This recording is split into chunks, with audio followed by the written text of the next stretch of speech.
ओम नमो भगवते वासुदेवाय। ओम नमो भगवते वासुदेवाय। ओम नमो भगवते वासुदेवाय। ओम अज्ञानतिमिरान्धस्य ज्ञानाञ्जनशलाकया चक्षुरुन्मीलितं येन तस्मै श्रीगुरवे नमः। नमो विष्णुपादाय कृष्णप्रेष्ठाय भूतले श्रीमते भक्तिवेदान्तस्वामिनि नामिने। नमस्ते सारस्वती देवे गौरवाणी प्रचारिणे निर्विशेषशून्यवादी पाश्चात्यदेशतारिणे। जय श्री कृष्ण चैतन्य प्रभु नित्यानंद श्री अद्वैत गदाधर शिवासादि गौरभक्तवृंद। हरे कृष्ण कृष्ण कृष्ण हरे हरे हरे राम राम राम हरे हरे।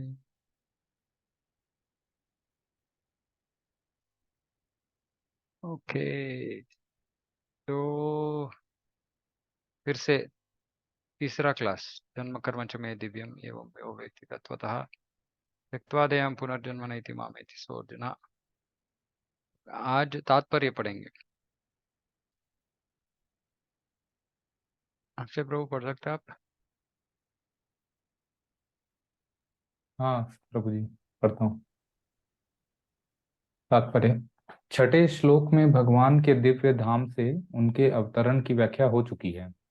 जो मनुष्य भगवान के आविर्भाव के सत्य को समझ लेता है आविर्भाव। आविर्भाव के सत्य को समझ लेता है, वह इस बंधन से भाव बंधन से मुक्त हो जाता है और इस शरीर को छोड़ते ही वह तुरंत भगवान के धाम लौट जाता है। ओके, तो यहाँ बताया गया है कि भगवान के आविर्भाव के सत्य को समझ लेता है। तो सत्य क्या है कि भगवान जन्म नहीं लेते। भगवान सिर्फ प्रकट होते हैं और अप्रकट होते हैं। हम्म, तो जैसे बहुत सारे लोग सोचते कि कृष्ण का जन्म हुआ और कृष्ण मर गया। क्योंकि कृष्ण एक, उसको मौशाला लीला बोलते हैं, वो भागवत में उसका वर्णन है कि भगवान कृष्ण का उद्देश्य ये था कि जो भी नास्तिक है वो भगवान के इस तरह का लीलाओं से वो दिग्भ्रमित हो जाते हैं और कृष्ण को भगवान नहीं मानेंगे, नहीं मानते। तो यही भगवान का उद्देश्य है कि जो श्रद्धालु व्यक्ति नहीं है वो कृष्ण को स्वीकार नहीं करें।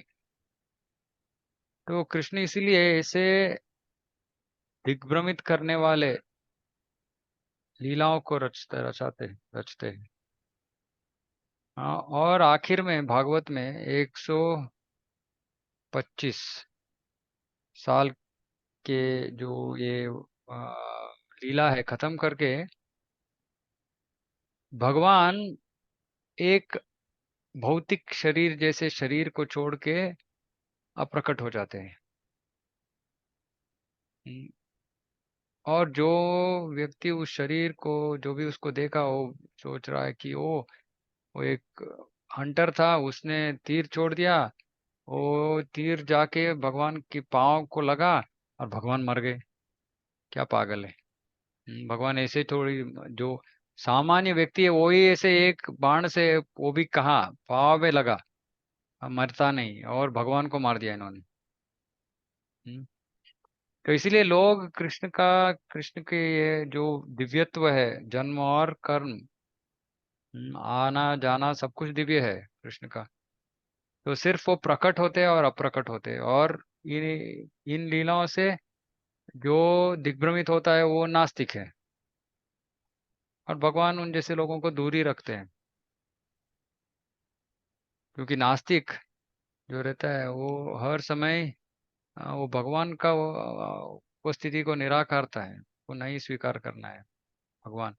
क्योंकि अगर भगवान को स्वीकार कर लिया तो वो स्वयं भगवान के स्थान पे यहाँ भोगने का कोशिश में है, और अगर भगवान को स्वीकार कर लिया तो उसका स्थान चला जाएगा ना। तो वो स्वीकार करने के लिए तैयार ही नहीं। तो इसलिए बोल रहे हैं कि जो ये सत्य को समझ लेता है वो इस भवबंधन से मुक्त हो जाता है और इस शरीर को छोड़ते ही तुरंत भगवान के धाम लौट जाता है। सिर्फ इस तत्व को समझना है और स्वीकार करना है, और इसके प्रकार जीवन जीना है, बस। फिर से ये भौतिक संसार में वापस आएंगे नहीं। इतना आसान मार्ग दिया गया है हमारे लिए, सिर्फ श्रद्धा के ऊपर। जो श्रद्धा रखते हैं भगवान की दिव्यत्व के ऊपर, वो भौतिक जगत फिर वापस नहीं आने वाले। इतना आसान। ओके। भवबंधन से जीव की ऐसी मुक्ति सरल नहीं है। निर्विशेषवादी तथा योगी जन पर्याप्त कष्ट तथा अनेकानेक जन्मों के बाद ही मुक्ति प्राप्त कर पाते हैं। इतने पर भी जिन्हें उन्हें जो मुक्ति भगवान की निराकार ब्रह्म ज्योति में तादात्म्य प्राप्त करने के रूप में ही मिलती है, वह आंशिक होती है और इस भौतिक संसार में लौट आने का भय बना रहता है। किंतु भगवान के शरीर की दिव्य प्रकृति तथा उनके कार्यकलापों को समझने मात्र से भक्त इस शरीर का अंत होने पर भगवत धाम को प्राप्त करता है और उसे इस संसार में लौट आने का भय नहीं रह जाता। तो ये यहाँ प्रभुपाद जी बता रहे हैं कि मार्ग सरल है लेकिन सरल नहीं है। किसके किन के लिए सरल नहीं है? जो निर्विशेषवादी है, योगी है, हाँ, उनके लिए वो बहुत, उनके लिए सरल नहीं है, क्योंकि वो तो इतना दिमाग में सब खचड़ा डाल के सोचते भगवान का रूप नहीं है, भगवान का गुण नहीं है, भगवान का लीला नहीं है, ये सब काल्पनिक है। जब तक हम परिपूर्णता हासिल नहीं करेंगे, हम ब्रह्मास्मि, मैं ही भगवान हूँ, लेकिन अभी मैं मोह के मोह से प्रभावित हूँ, तो मैं भूल गया हूँ कि मैं भगवान हूँ। और जब ये मोह, ये जो भी भ्रम का स्थिति है, ये दूर हो जाएगा, फिर मुझे पता चल जाएगा कि मैं ही भगवान हूँ। और वो स्थिति को पाने के लिए मुझे क्या करना है? मुझे एक भगवान का रूप का आराधना करना है। तो इसलिए वो तात्कालिक, ये जो भौतिक, जो रूप है भगवान का, वो भौतिक मानते हैं, वो माया मानते हैं। लेकिन सोचते हैं कि नहीं नहीं, ये इस रूप का आराधना करने से आखिर में मैं समझ जाऊंगा कि मैं ही भगवान हूँ। इसीलिए वो भगवान का रूप का आराधना करते हैं, इसीलिए वो मंदिर जाते हैं, इसीलिए वो भगवान के जो भागवत का जो लीला है भगवान का, वो सुनाते हैं। और इतने अच्छे तरह से सुनाते हैं वो। जो सुनते हैं वो सोचते होंगे अरे ये तो महाभक्त है, लेकिन ये कोई भक्त नहीं, ढोंगी है। वो सिर्फ भगवान का रूप को तात्कालिक रूप से स्वीकार करता है, क्योंकि उसका मन में ये है कि ये आराधना करूंगा मैं, ये आवश्यक है मेरे जो गति है उसको पाने के लिए। और क्या है गति? ब्रह्म, निराकार में ब्रह्म ज्योति में एक हो जाना। तो उनके लिए तो सरल है ही नहीं, क्योंकि वो तो सोच रहे कि भगवान का रूप भौतिक है। उन जैसे लोगों के लिए सरल नहीं है। लेकिन जो सरल हृदय वाले हैं, जो प्रामाणिक है, जो श्रद्धालु है, वो जो मानते हैं कि नहीं, भगवान कृष्ण तो भगवान है, उनका सब कुछ दिव्य है, वो किसी भगवान की लीला से वो दिग्भ्रमित नहीं होते। वो रासलीला, ये क्या हो गया, कृष्ण क्यों ऐसे कर रहे हैं? नहीं, वो दिव्यत्व को पूर्ण रीति से समझते हैं कि जो भी कृष्ण करते हैं वो सब कुछ, वो उसमें कुछ भी भौतिकता नहीं है, पूर्ण रीति से वो आध्यात्मिक है। जो इससे श्रद्धा रखता है, वो इस जीवन के अंत पर वो शरीर त्याग कर भगवत धाम चला जाता है, और वापस आने का आवश्यकता नहीं है उसको। आवश्यकता नहीं है, क्योंकि वो समझ लेता है कि अरे ये तो भौतिक संसार में मैं आके इतना मेरा इतना नुकसान हो गया। हाँ, वहां रहता तो मैं भगवान का सेवा में संतुष्ट रहता, आनंद में रहता। यहाँ आके इतना कष्ट झेलना पड़ा मुझे, फिर से क्यों यहाँ आना है? नहीं आना है मुझे, मुझे वही रहना है, भगवान के साथ रहना है, आनंद में उनका सेवा करना है। तो उसको वापस आने का आवश्यकता नहीं है, इच्छा भी नहीं रहता है। इसलिए बहुत सारे भक्त पूछते हैं कि इतना कष्ट क्यों है? हमने तो स्वीकार कर लिया ना कि भगवान कृष्ण भगवान है, क्यों इतना कष्ट झेलना पड़ता है हमें? क्योंकि फिर से वापस आने का सोच भी हमारे मन में नहीं आना चाहिए। इसलिए हम यहाँ इतना कष्ट को झेलना पड़ेगा हमको, जितना झेलेंगे कितना कि बाद में हमको ऐसे लगना चाह रहे नहीं नहीं नहीं, मुझे फिर से नहीं, नहीं भौतिक संसार में मुझे नहीं आना है। ऐसे स्थिति पे हमें आना पड़ेगा वहां। तब जब हम ऐसे स्थिति में आएंगे, फिर हमको समझ में आएगा नहीं नहीं नहीं, मुझे फिर से आना नहीं है, और ये तो इतना अच्छा है। क्योंकि सिर्फ हम वो इतना अच्छा है देखेंगे, फिर भी हम सोचेंगे नहीं नहीं नहीं, ये तो ठीक है, लेकिन भौतिक संसार भी इतना अच्छा था, मैं यहाँ भी आ सकता हूँ मैं। लेकिन इसीलिए कुंती महारानी पहले स्कंद भागवत में वो प्रार्थना कर रही है भगवान से, कृष्ण से, और बोल रहे कृष्ण, ना मेरा हमारे जीवन में इतने सारे कष्ट थे, फिर से होने दो ये सब। पागल है क्या? कोई जाके भगवान के सामने खड़ा होकर बोल देगा कि मेरा जीवन में इतने सारे कष्ट थे, भगवान फिर से वो सब कष्ट आने दो मुझे मेरे जीवन में। लेकिन कुंती महारानी पागल नहीं है, वो महाभक्त है। तो वो बोलती है कि अगर हम मेरे जीवन में कष्ट आ जाएंगे, फिर मैं तो आपका याद करूंगा, आपको याद करूंगी। जब मैं आपका याद करूंगा, आपको याद करूंगी, फिर तो भौतिक फिर से जन्म लेने का प्रश्न ही नहीं है। और जब मैं आपको याद करूंगी तो आप भी मुझे याद करोगे। इससे ज्यादा मुझे और क्या चाहिए? ये तो महाभक्त का मनोभाव है। लेकिन हमारे लिए हमको समझना है कि जब हम जीवन में अगर दुख नहीं झेलेंगे, तो हमको इस भौतिक संसार का जो अ, अ, दुखालय है, ये हमारे मन में स्पष्ट रीति से बैठेगा नहीं।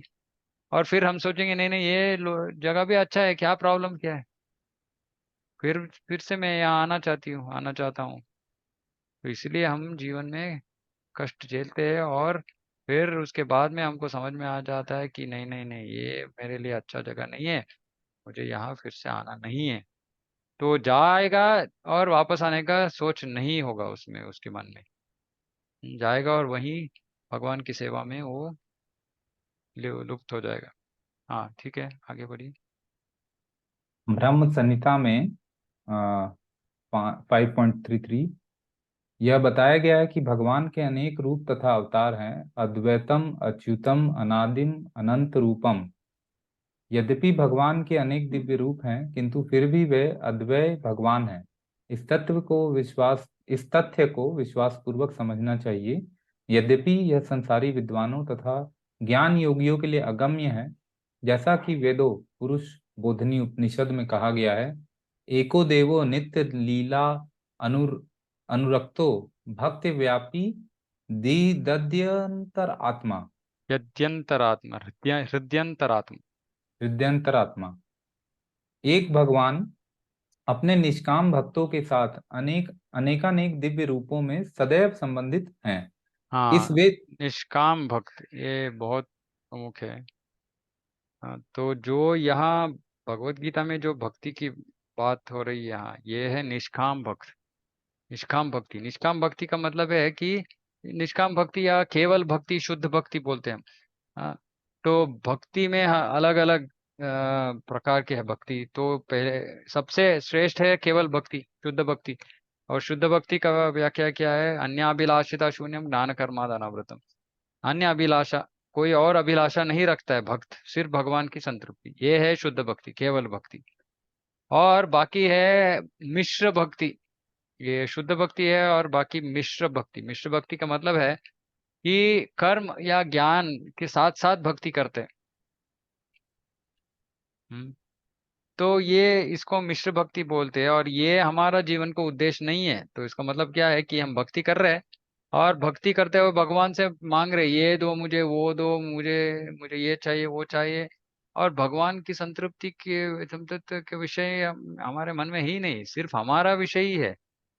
मुझे ये चाहिए, मुझे वो चाहिए, वो तो व्यापार है, वो भक्ति नहीं है।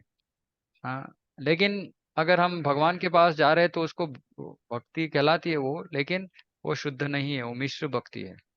हाँ, लेकिन यहाँ बोल रहे हैं कि जो निष्काम भक्त है, उनके साथ भगवान अनेकानेक दिव्य रूप में सदैव संबंधित है, सदैव।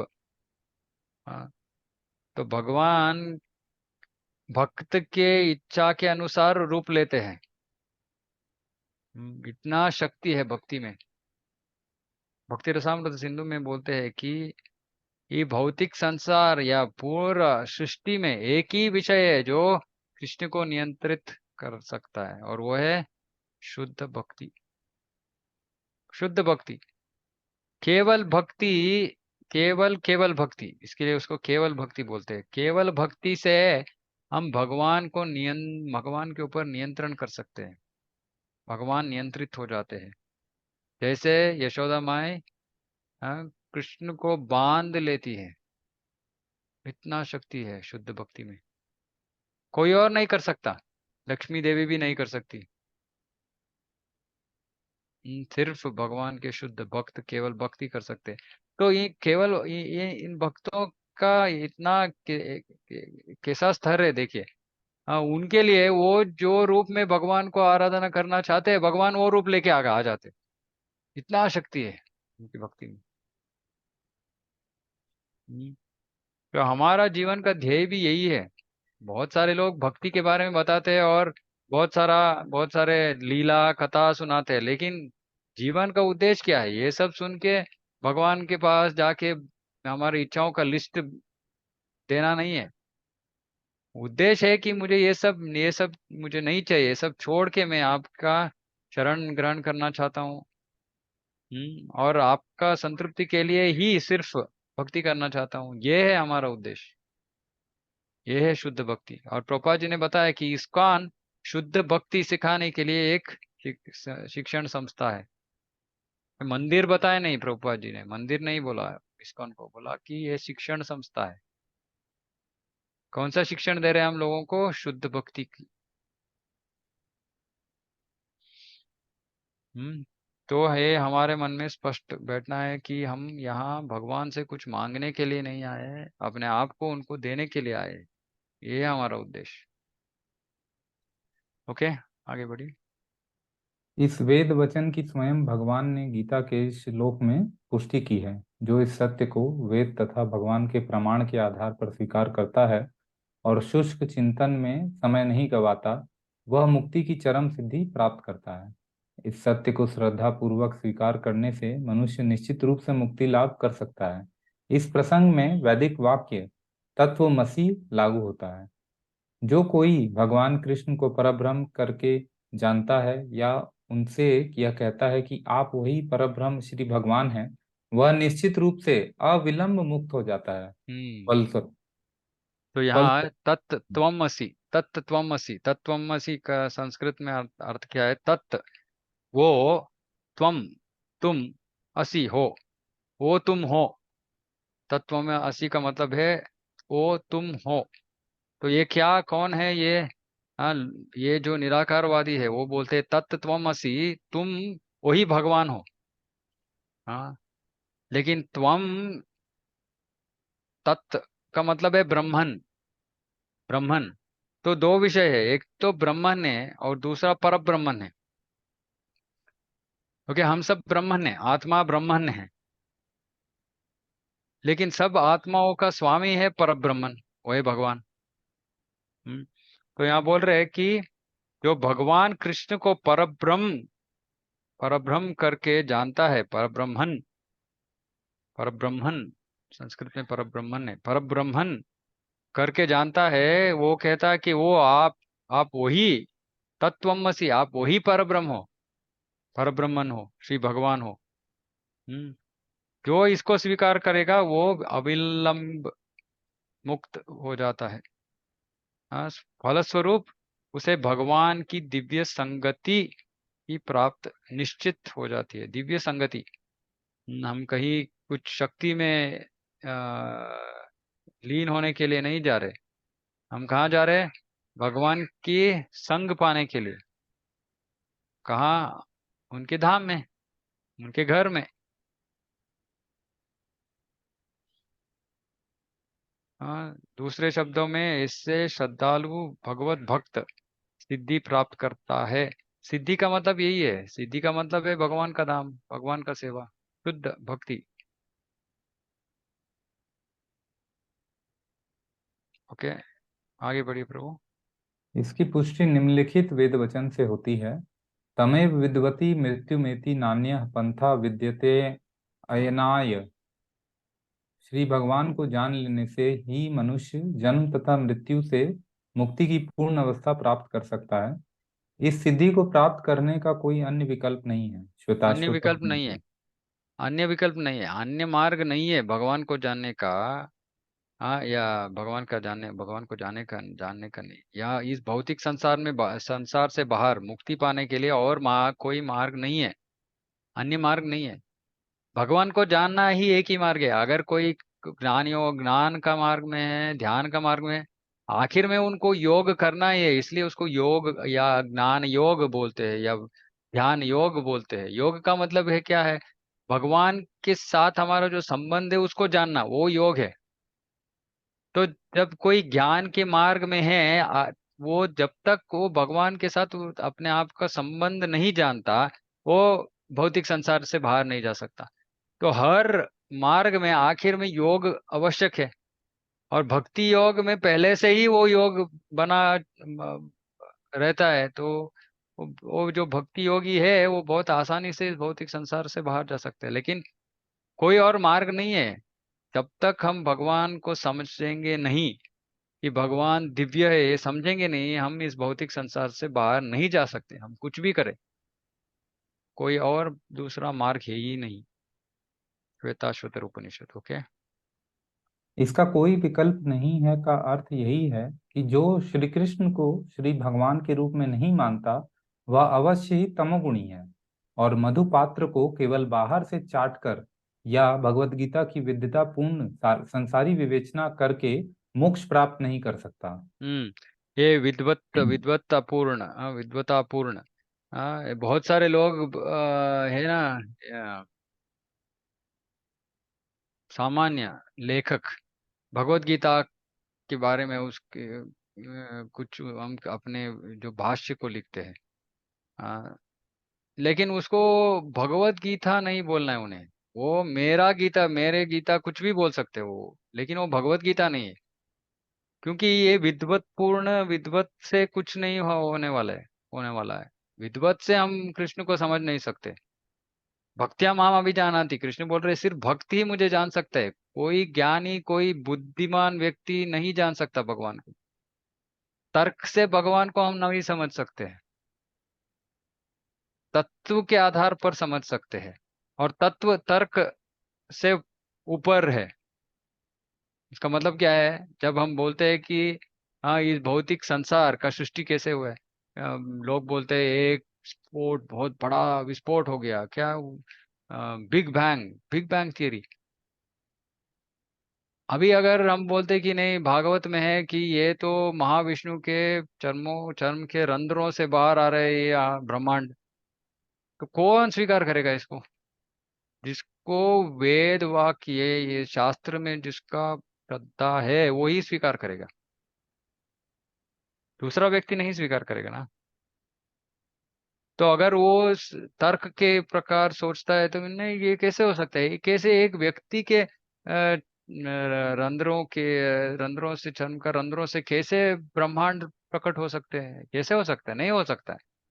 तो जो विद्वत पूर्ण व्यक्ति है, वो इस कोई विषय को स्वीकार नहीं करेगा। तो ऐसे वक्त व्यक्ति भगवान के बारे में कैसे बता सकता है, कैसे बोल सकता है? तो ये विद्वत से कुछ नहीं होने वाला है। मोक्ष प्राप्त नहीं हो सकता, क्योंकि वो भगवान को समझ नहीं सकते। सरल सी बात, सीधी सी बात। ओके। ऐसे शुष्क दार्शनिक भौतिक जगत में महत्वपूर्ण भूमिका निभाने वाले हो सकते हैं, किंतु वे मुक्ति के अधिकारी नहीं होते। ऐसे अभिमानी संसारी विद्वानों को भगवत भक्त की अहेतुकी कृपा की प्रतीक्षा करनी पड़ती है। अतः मन अहेतुकी, अहेतुकी का मतलब क्या है? अहेतुकी कॉजलेस, कृपा। कॉजलेस, हाँ, उसका मतलब क्या है? कॉजलेस का मतलब क्या है? बिना कोई रीजन के, बिना कोई मतलब के। उसको कैसे समझे कि उसका अर्थ क्या है? अहेतुकी कृपा का मतलब क्या है? उसको कैसे एक्सप्लेन करेंगे हम? वो रिटर्न में कुछ नहीं मिलेगा जो काम कृपा कर रहा है तो। कृपा देने के लिए कुछ कारण नहीं है। हम्म। जो भगवत भक्त है वो कारण नहीं ढूंढ रहा है, किसको मैं कृपा दूं, इसको देना है, नहीं देना है, क्यों देना है, कुछ कारण है क्या देने के लिए? नहीं, वो ऐसे नहीं सोच रहा है। वो सोच रहा है सबको मिलना चाहिए, सबको। उसके जो किसी व्यक्ति के पास योग्यता है नहीं है वो कुछ भी नहीं देखता। चैतन्य महाप्रभु आके हमको यही सिखाया। कि हर व्यक्ति को वो आए और सबको कृष्ण प्रेम बांट रहे, सबको रास्ते पे खड़े होके बांट रहे, लो लो लो, इतने सारे फल है मेरे पास, तो मेरे साधन मेरे पास लो। तो भगवत भक्त ऐसे करता है कि वो, हाँ, खुला जगह में बैठता है और सबको बोलता है कि भगवान का भक्ति करो और भगवत धाम चले जाओ। वो ऐसे नहीं देख रहा है कि ये क्या है, कौन सा घर में जन्म लिया है इसने, ब्राह्मण है, क्षत्रिय, शूद्र है, पुरुष है, स्त्री है, कुछ नहीं देख रहा है। वो अहितुकी है, कारण नहीं है, कुछ योग्यता नहीं देख रहा है, कुछ पांडित्य नहीं देख रहा है, कुछ भी नहीं देख रहा है। भगवत भक्त सिर्फ सबको बांटने की इच्छा रखता है, बस वो है अहितु की कृपा। ओके। अतः मनुष्य को चाहिए कि श्रद्धा तथा ज्ञान के साथ कृष्ण भावनामृत का अनुशीलन करे, और सिद्धि प्राप्त करने का यही उपाय है। अद्भुत वाक्य है, देखिए, एक ये इस वाक्य के ऊपर थोड़ा गौर कीजिए। मनुष्य को चाहिए कि श्रद्धा तथा ज्ञान के साथ, तो दो विषय है यहाँ। एक है श्रद्धा। श्रद्धा का मतलब क्या है, कैसे उसको एक्सप्लेन करेंगे? श्रद्धा का मतलब क्या है, क्या करना है हमें? विश्वास करना है कि कृष्ण ही ईश्वर है, और हम्म। सारा काम हम लोग को कृष्ण के लिए ही करना है। हम्म। तो श्रद्धा का मतलब ये है कि भक्ति करने से भगवान मिल जाएंगे, और ये मेरा जीवन का ध्येय है, ये श्रद्धा है। मेरा जीवन का ध्येय भगवान को पाना है, और भक्ति करने से मैं उसको हासिल कर लूंगा, वो मिल जाएगा मुझे। और दूसरा, जैसे अक्षय प्रभु ने कहा कि भगवान कृष्ण ही भगवान है, कृष्ण ही भगवान है, इस वाक्य के ऊपर भी पूर्ण श्रद्धा होनी चाहिए। और जब हम भक्ति में आते हैं, हमारे पास कोमल श्रद्धा होती है, कोमल श्रद्धा। कोमल श्रद्धा का मतलब क्या है? कोई थोड़ा कठिन समस्या आ गई है, भगवान क्या आपके ऊपर में इतना अवलंबित था, आपने ये कर दिया, क्या मेरा श्रद्धा। लेकिन दृढ़ श्रद्धा के मतलब है कि, चैतन्य महाप्रभु बोलते हैं, तुम्हें मुझे अपने पाँव के नीचे डाल के कुचलना है, कुचलो, कृष्ण तुम्हारा, तुम्हारी मर्जी, लेकिन फिर भी मैं तुम्हारा आराधना नहीं करूंगा। ये दृढ़ श्रद्धा है कि जीवन में जो भी होता है, सब कुछ भगवान की कृपा है। भगवान को पाने के लिए भगवान ने ये सिचुएशन मेरे लिए सृष्टि की है। तो भगवत भक्त जो रहता है, वो हर सिचुएशन में, जीवन में, वो सिर्फ एक ही विषय को देखता है, अरे ये तो भगवान की कृपा है, वो इतना कठिन है, वो भगवान की कृपा है, इतना आराम का जीवन बिता रहा हूँ, भगवान का कृपा है, सब कुछ भगवान का कृपा है। कुछ भी नहीं है कि अमंगल सन्निवेश, ऐसे कुछ है ही नहीं उसके जीवन में, सब कुछ मंगल ही है। हम्म। तो ये है श्रद्धा, ऐसी श्रद्धा होनी चाहिए हमें। और ज्ञान, अगर ज्ञान नहीं है, अगर हम भगवत गीता, ये आचार्यों के तात्पर्य नहीं पढ़ेंगे, और ज्ञान नहीं है हमारे पास, तो हम तो विचलित हो जाते हैं, अरे कष्ट आ गया, अरे क्या, मैंने इतने सालों का मेरा भगवान का भक्त हूं मैं, और भगवान यही दे रहे हैं मुझे, ऐसे बोलते हैं, बोलेंगे हम, यही दे रहे हैं मुझे।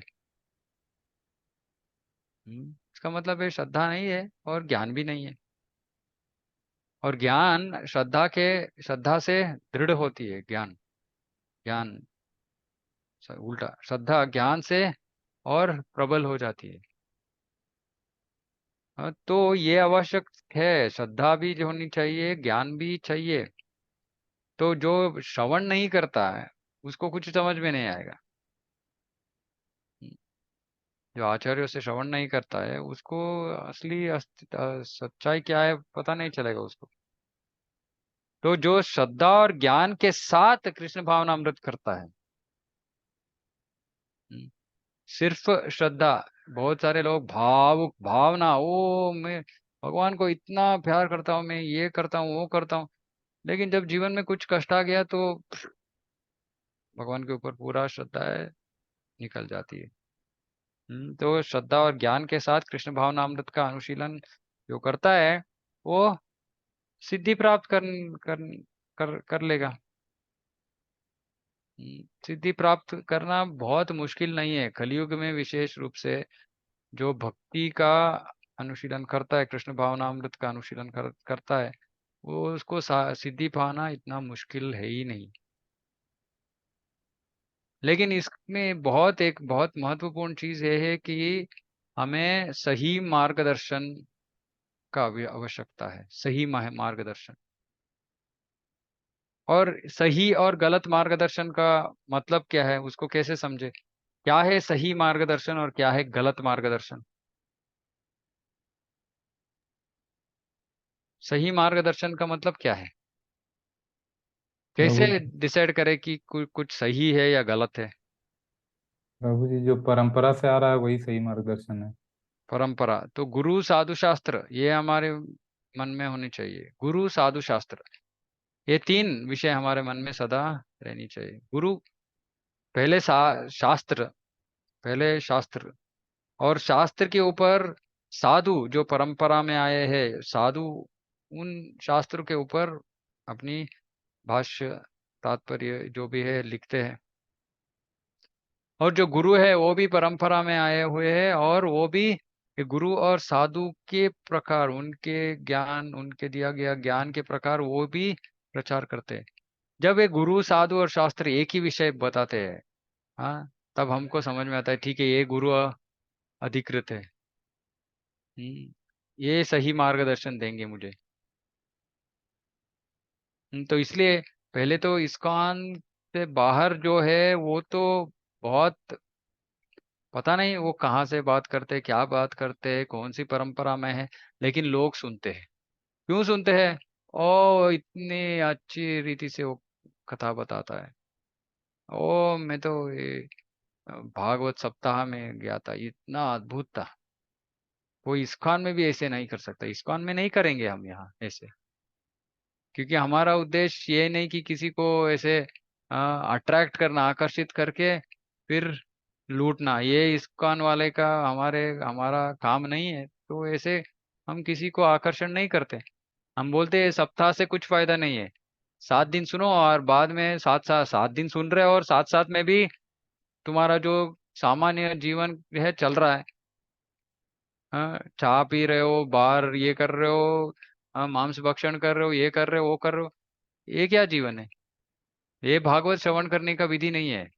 भागवत श्रवण करने के लिए भागवत में बताया गया है कि परीक्षित जैसे श्रोत्र होने चाहिए। जो सुन रहा है वो परीक्षित महाराज जैसे होने चाहिए, और जो बोल रहा है वो सुखदेव गोस्वामी जैसे होना चाहिए। ये सही मार्गदर्शन है। तो इस्कॉन से बाहर किसी से सुनना विष है। चैतन्य महाप्रभु ने बोला कि सब लोग मायावादी है, उनसे श्रवण करना तो विष पीने का बराबर है। और इस्कॉन के अंदर में भी हमको जानना है कि कौन है जो प्रभुपाद जी के बात को दोहरा रहा है, कौन है अपने आप का कुछ सृष्टि करके बोल रहा है। ये भी जानने के लिए हमको कैसे जानेंगे हम अगर नहीं पढ़ेंगे, प्रभुपाद जी की पुस्तक नहीं पढ़ेंगे, तो कैसे समझ में आएगा हमको कि कौन सही है कौन गलत है? तो कृपा करके सब भक्त प्रभुपाद जी के पुस्तक पढ़िए, तभी हमको पता चलेगा कि सही क्या है गलत क्या है। आंख बंद करके हमें कुछ भी स्वीकार नहीं करना है। अगर प्रभुपाद जी के पुस्तक में नहीं है तो प्रश्न करना है हमारा, वो कर्तव्य है, अधिकार है। कोई कुछ बोल रहा है और वो हमने कभी भी प्रभुपाद जी के पुस्तक में नहीं देखा हमने, तो हमें प्रश्न पूछना है कि आप कहाँ से बोल रहे हैं, कौन से शास्त्र के आधार पर है, कौन सी परंपरा में बताया गया है, क्योंकि प्रभुपाद जी ने नहीं बता रहे इसके बारे में। क्योंकि आजकल बहुत सारे भक्त हैं जो कथा सुना रहे हैं, और वो हमारे परंपरा से नहीं ले रहे। वो हमारे परंपरा के आचार्य उसके ऊपर कुछ भाष्य नहीं लिखा है, वही ऐसे अनुवाद की है संस्कृत से इंग्लिश या हिंदी में, तो वो पढ़ रहे हैं। या कोई दूसरे परंपरा के लोग हैं उन्होंने लिखा है वो पढ़ रहे हैं। ये सब हमें स्वीकार नहीं करना है। क्योंकि सही मार्गदर्शन नहीं मिलेगा तो हम गलत रास्ता पे चले जाएंगे। ऐसे दिख रहा है कि वही रास्ता है, लेकिन वो सही रास्ता नहीं होगा, क्योंकि वो गुरु साधु और शास्त्र के ऊपर आधारित नहीं हो रहता है।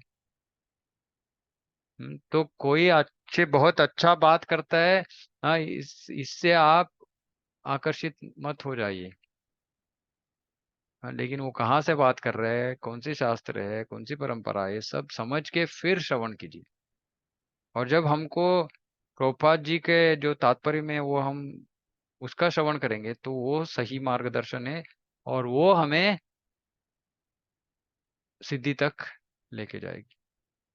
ठीक है। तो ये श्लोक बहुत महत्वपूर्ण थी, इसलिए मैंने 3 क्लास में इसका डिस्कशन की है। तो इसके ऊपर बहुत अच्छी तरह से गौर कीजिए, क्योंकि ये बहुत बहुत महत्वपूर्ण है। और क्योंकि अभी कृष्ण जन्माष्टमी नजदीक आ रही है, तो यही है विषय कि कृष्ण और जन्म और कर्म का दिव्यत्व को हमें जानना है। और अगर हम उस वो जान के वो उसमें श्रद्धा रखते हैं, तो हम भगवत धाम जा सकते हैं। ठीक है। तो इसके साथ मेरा आज का ये क्लास यहीं का समाप्त करते हैं। किसी का कुछ प्रश्न है तो पूछ सकते हैं। हरे कृष्ण।